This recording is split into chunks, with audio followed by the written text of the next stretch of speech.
ونتكلم عن بعض الأقاويل اللي انتشرت في الفترة الأخيرة عن وجود مجموعة من المصريين محتجزين أو مقبوض عليهم أو مسجونين أو معتقلين أو مختفيين في قطر.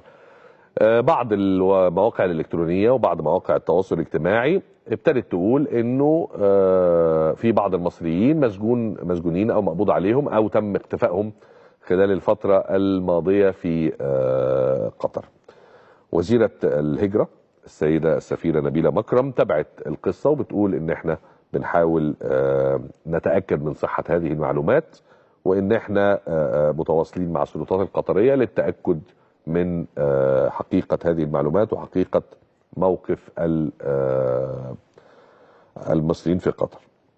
كمان السفيرة كانت موجودة في السودان في زيارة سريعة للسودان علشان الاطمئنان على المصريين الطلبة اللي كانوا محتجزين في السودان.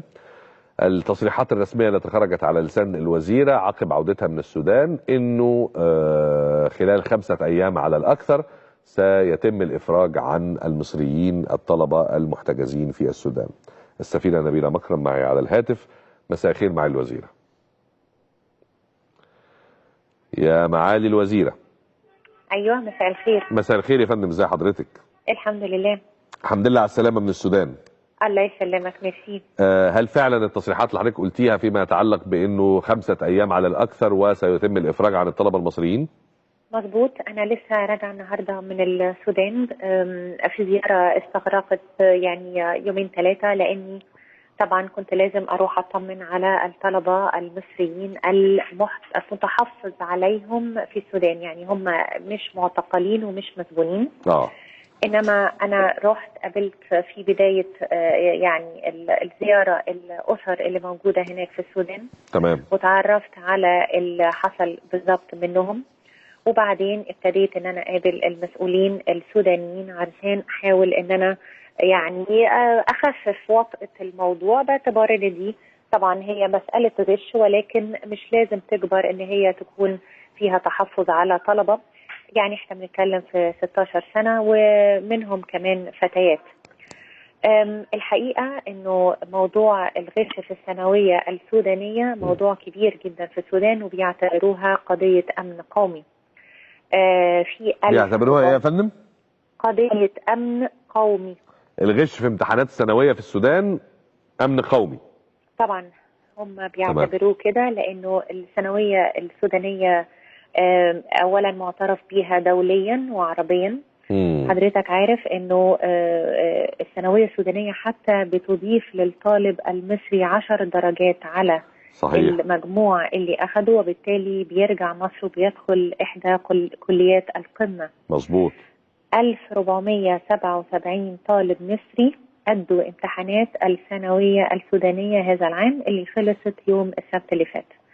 26 منهم تورطوا في عمليات غش وفي عمليات تسريب امتحانات. الحقيقة غير المصريين في 26 آخرين أردنيين برضو متحفظ عليهم من قبل السلطات الأمنية السودانية. اللي حصل انه مدرس من المدرسين السودانيين جه واعترف انه في شبكة لتسريب هذه الامتحانات بالتعاون مع 3 مدرسين سودانيين. كل اسم ورد في واتساب، في تليفون، في مقابلة، تم تجميع هذه الأسماء وتم إلقاء القبض عليهم. في طلبة مصريين برضو اتهموا طلبة مصريين آخرين، وبالتالي السلطات السودانية زي ما قلت بتعتبر دي قضية أمن قومي.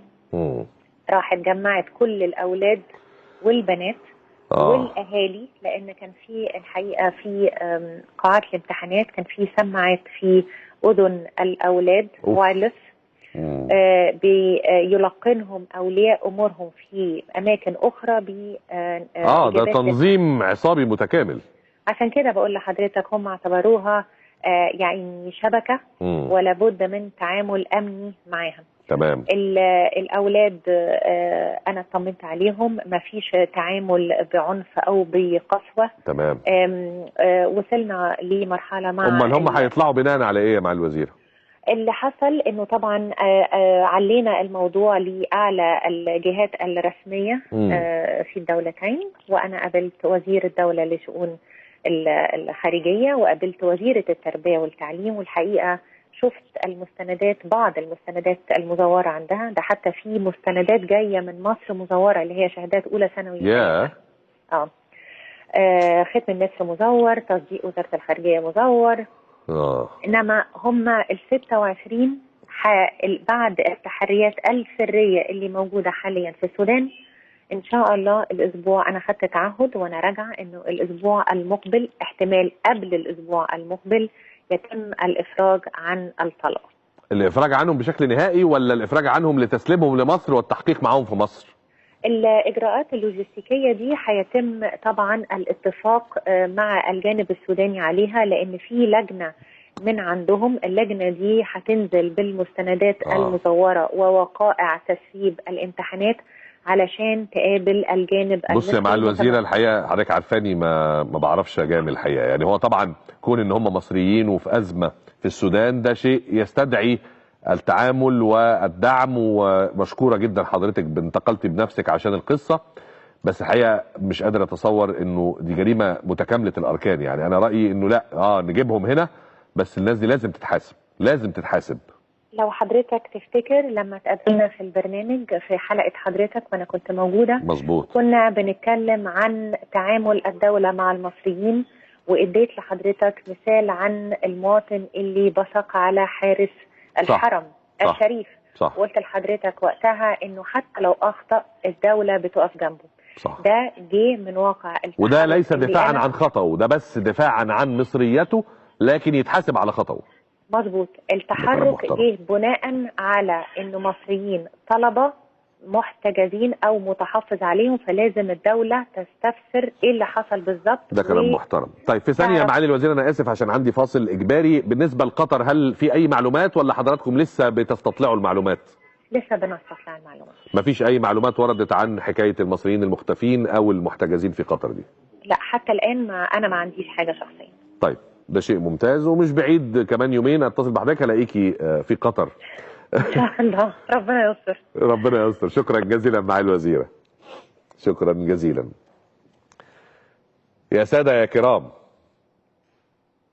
ما يحلى ذكر النبي يعني ولا ذكر الكلام الا بالصلاة على النبي.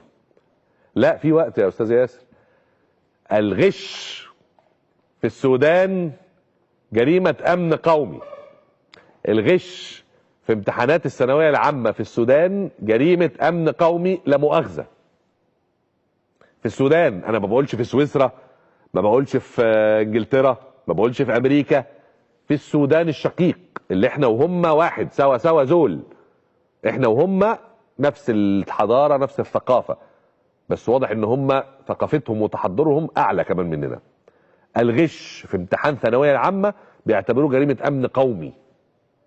احنا عندنا الغش في الثانوية العامة له علاقة بالرقم القومي. اي حد معاه رقم قومي غش، ده واجب قومي عندنا فكرة الغش. وللأسف للأسف للأسف سيبكم من الدولة، أولياء الأمور يا سادة عندنا هنا في مصر بتساعد ولادها على الغش، وبتفرح لما ولادها بيغشوا، وبدل ما يقعد يقول له انت كده حرامي، انت كده منعدم الضمير، انت كده متجاوز، انت كده فاشل، انت كده بليد، يقول لك الواد برافو عليه اللهم صل على النبي غش الامتحان كله وما اتقفش. فالأب بيربي ابنه على انه هجام، بيربي ابنه على انه يبقى حرامي، بس يبقى برافو عليه انه ما يتمسكش. عرفتوش المصيبه اللي احنا فيها فين؟ اذا كان رب البيت بالدف ضاربا فشيمه اهل البيت كلهم الرقص والغش.